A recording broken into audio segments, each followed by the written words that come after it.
Monsieur le Président, quand on lit ce rapport d'enquête parlementaire, on a l'impression qu'il y a une véritable entreprise de prédation, de népotisme sur l'argent public. Est-ce que ça vous a choqué? Je vous assure que je n'ai jamais lu ce rapport. Vous n'avez jamais lu ce rapport? Je vous assure que je n'ai jamais lu ce rapport. Vous en avez entendu parler quand Oui, même. j'ai entendu parler de ça. J'ai entendu Ça parler vous a de ça. surpris, certaines choses? En réalité, c'est pas la peine de vous dire ce que j'ai pensé de tout cela, parce que j'ai considéré que c'était un dossier qui se trouvait à deux niveaux par lesquels je n'étais pas concerné. Tout d'abord, le Parlement, par la suite, la justice.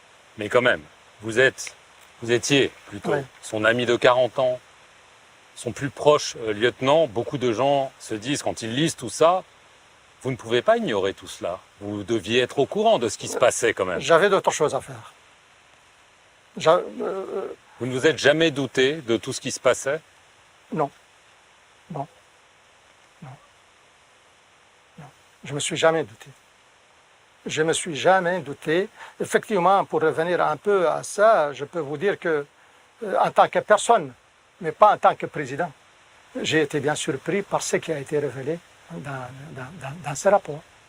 Vous n'avez pas senti de sa part peut-être une façon de vous prendre comme son éternel second, une sorte peut-être de mépris à l'égard de ses proches?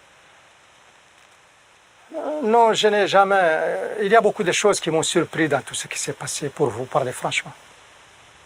Je ne pensais pas... C'est une situation... Je ne pensais pas qu'on pouvait se trouver dans la situation dans laquelle nous sommes. Mais une fois que c'est arrivé, je crois que là aussi, il faut la vivre. Mais correctement. Mais vous êtes amer quand même, hein, vous êtes déçu. Hein.